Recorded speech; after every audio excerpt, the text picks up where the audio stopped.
không may lên đây chín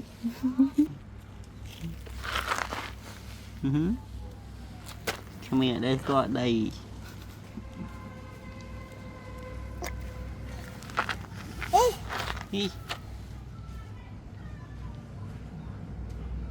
cầm nhám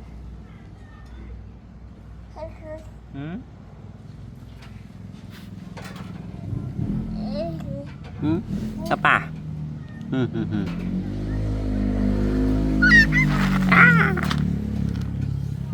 cho bây giờ có đây thì ở vùng biển từ Ba Lê này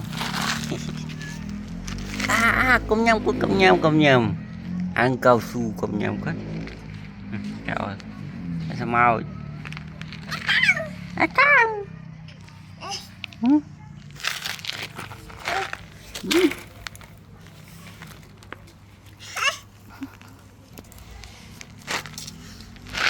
yeah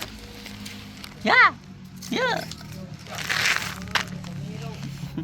hơi lì vào đâu rồi đây lì chị lại bạn lên đây chín chín